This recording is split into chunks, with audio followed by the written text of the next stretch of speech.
Good afternoon, everybody. I hope everybody's getting ready for Christmas. We have a blizzard storm coming in through right now, so I decided to start working on this amplifier that I'm building for a friend of mine. He's been asking me for one for a long time, so I wanted to do it literally perfect. So I just wanted to show you guys something.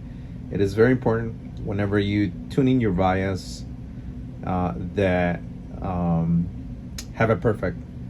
Never calibrate your voltage if you don't have any current. I'll show you guys what I mean.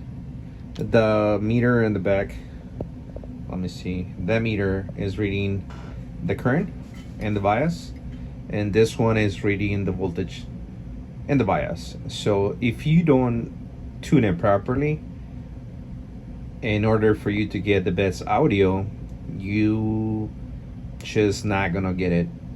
It's gonna be a distortion.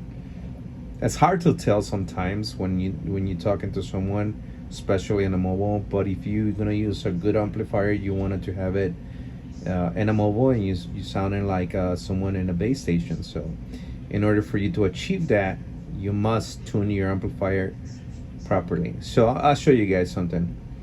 Right now, I'm gonna connect the power. There you go. So right now it's reading 676 amps, and it's reading over there 100 milliamps. You guys can see 100 milliamps, right? And it's reading 675 millivolts. So this is where you wanted to achieve your best performance. Now, if you decide to, let's say, remove, or you don't have 2 or 3 meters, voltmeters. I usually have 3. It's even sometimes 4, depends on the amplifier.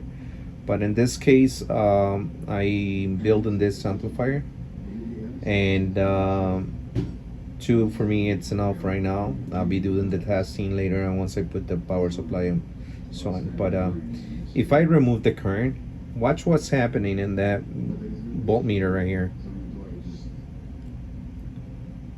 The voltage increase. See, voltage increase to 872 millivolts. So if you calibrate your amplifier, make sure you have your current also in place. Why? Because it requires for you to have that. See right there, 100 milliamps current. There's a current that the bias is taking right now, and this is the millivolts that is requiring the amplifier to have.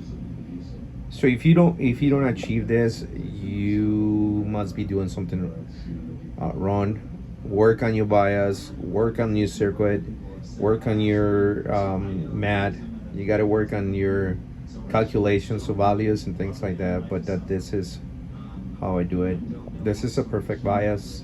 You have 100 milliamps idling the transistor in this case, and it's not gonna, if the circuit gets hot, for example, it's not gonna it's gonna start losing their value sometimes. So that's why you got to keep your amplifier in certain temperature. That's why you got to put a good fan. Some people don't like to have the strong fans on your amplifier, but it requires to have a decent amount of air flowing in through the circuits to maintain your values in good conditions.